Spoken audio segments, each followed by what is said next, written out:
Salam sejahtera Malaysia, terima kasih kerana menonton video-video dalam channel ini. Sebelum kita mula, jangan lupa untuk tekan tombol subscribe, share, like dan komen. Let's go! Salam sejahtera dan selamat petang kepada seluruh rakyat Malaysia dan pendengar berita panas. Hari ini dipetik dari Malaysia Kini bertajuk Hassan, KPSPRM, Peguam Negara dilantik oleh Muhyiddin. Berita penuh.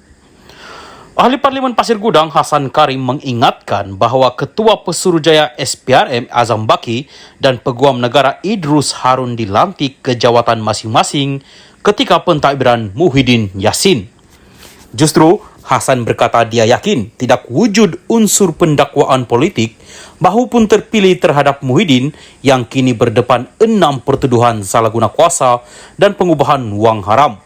Saya setuju dengan kenyataan media SPRM dan Peguam Negara bahawa tidak wujud pendakwaan terpilih atau pendakwaan politik untuk sengaja menzalimi ahli politik pemimpin tertentu.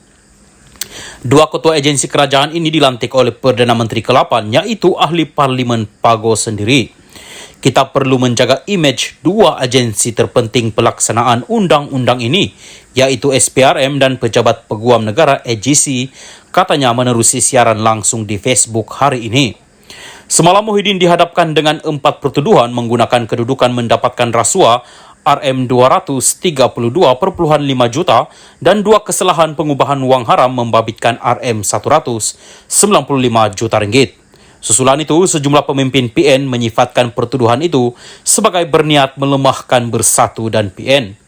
Sebelum ini, dua pemimpin Bersatu turut dihadapkan dengan pertuduhan rasuah berkaitan program Jana Wibawa, iaitu bekas Ketua Penerangan Wan Saiful Wanjan dan timbalan Ketua Bersatu segambut Adam Radlan, Adam Muhammad. SPRM dan AGC telah menafikan wujud campur tangan dalam siasatan berkaitan program itu.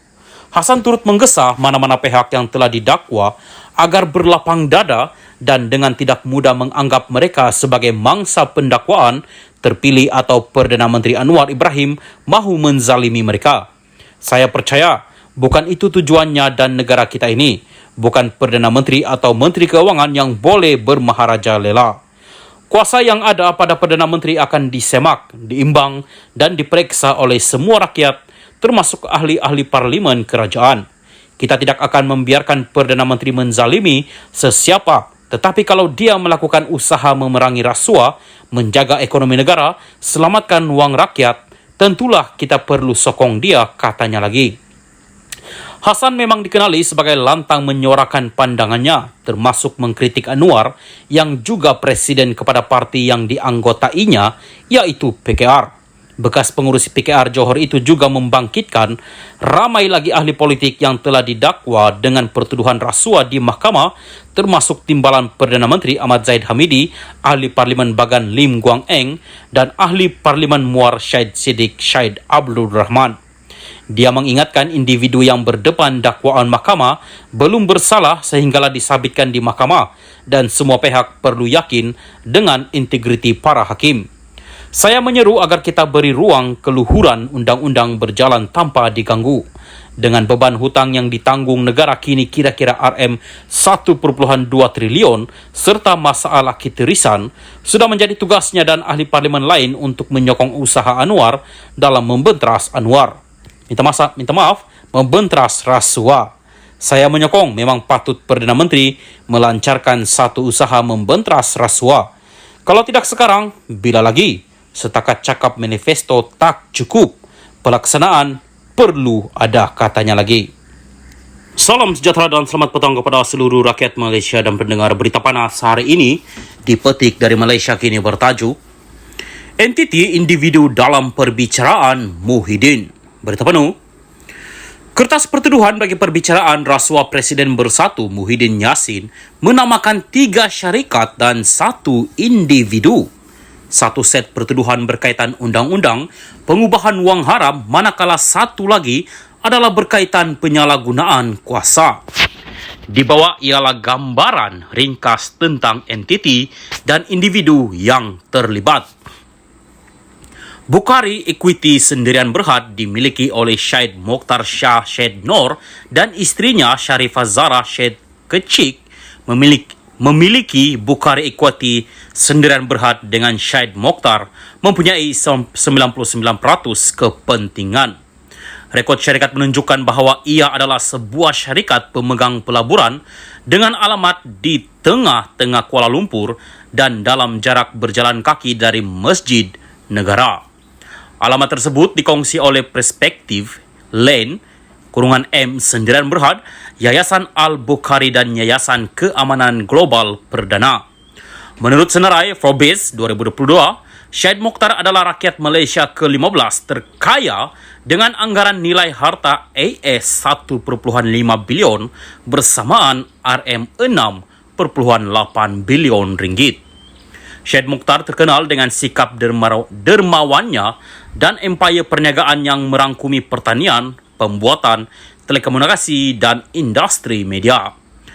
Bukhari Equity Sendirian Berhad didakwa telah memasukkan RM120 juta dalam akaun bank CIMB Bersatu antara 25 Februari 2021 dan 16 Julai 2021.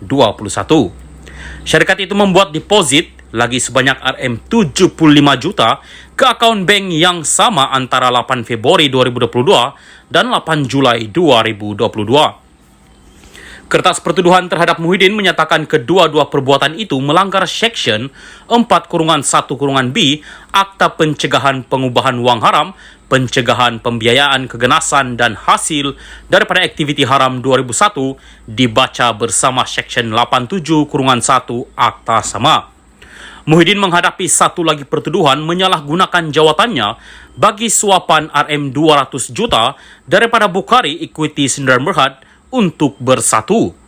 Pertuduhan ini membabitkan pelanggaran Seksyen 23-1 Akta Suruhanjaya Pencegahan Rasuah Malaysia 2009 antara 8 Februari 2021 dan 25 Februari 2021. Selepas Muhyiddin dibebaskan daripada soal siasat SPRM malam tadi, dia memberitahu pemberita bahawa salah satu pertuduhan adalah berhubung keputusannya memberikan pengecualian cukai untuk Yayasan Al-Bukhari. Nepturis Sendirian Berhad ialah sebuah syarikat pembinaan dan kejuruteraan. Meskipun rekod Suruhanjaya Syarikat menyenaraikan syarikat itu sebagai kontraktor untuk berkhidmatan penyelenggaraan. Pemilikan sama rata antara Aliza Abdul Malik dan Rizman Akum Khan. Pada tahun kewangan 2021, syarikat itu mempunyai pendapatan RM13 juta dan memperoleh keuntungan RM1 juta ringgit. Dalam perbicaraan berasingan terhadap Wan Saiful Wanjan, syarikat itu didakwa telah membayar bekas ketua penerangan Bersatu itu RM6.96 juta untuk mendapatkan surat anugerah daripada Kerajaan Persekutuan bagi projek Central Spain Road, sertik ke persimpangan Leburaya Pantai Timur bernilai RM232 juta ringgit. Ini adalah sebahagian daripada projek Central Spain Road yang akan menjangkau dari Kuala Krai, Kelantan ke Bentong, Pahang. Nepturis Sendirian Berhad turut disebut dalam kertas pertuduhan terhadap timbalan Ketua Bersatu Segambut, Adam Radlan Adam Muhammad, yang didakwa meminta rasuah RM2 juta dan menerima rasuah RM4.1 juta daripada seorang individu bernama Lian Tian Chuan untuk membantu syarikat itu memenangi kontrak projek bernilai RM141 juta ringgit. Mengikut kertas pertuduhan Muhyiddin, dia didakwa menyalahgunakan kedudukannya sebanyak RM1 juta sebagai suapan daripada Nepturis Sendirian Berhad antara 1 Mac 2020 dan 20 Ogos 2021. Memforce Sendirian Berhad, sebelum ini dikenali sebagai Memforce Construction Sendirian Berhad, merupakan syarikat yang terlibat dalam pembinaan, penyewaan jentera, penyewaan premis dan survei CCTV. Pemilikan syarikat dibahagikan antara Syahrini Kasim 60%, diikuti Syah Radzi Samsudin 39% dan Faizak Kasim 1%. Menurut rekod Jabatan Kerja Raya, Mem4 di bawah nama lamanya telah dikontrak oleh kerajaan untuk membina bangunan sekolah seawal tahun 2008. Syarikat itu telah diperbadankan pada tahun 1996. Maklumat keuangan terkini yang tersedia dengan Suruhanjaya Syarikat adalah untuk tahun 2017 yang menunjukkan syarikat itu memperoleh hasil sebanyak RM133 37.294 sen pada tahun itu dan mencatatkan keuntungan sebanyak Rp312.113 ringgit.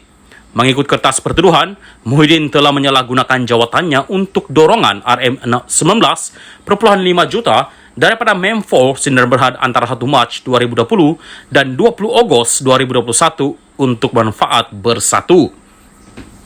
Azman Yusof, 51, lebih dikenali sebagai Ketua Persatuan Kontraktor Bumi Putra Malaysia. Dia juga merupakan ahli Lembaga Pembangunan Industri Pembinaan CIDV, sebuah badan berkanun sejak 2019. Kertas pertuduhan menyatakan bahawa Muhyiddin telah menyalahgunakan jawatannya untuk dorongan Rm12 juta daripada Azman untuk faedah bersatu antara 1 Mac 2020 dan 20 Ogos 2021.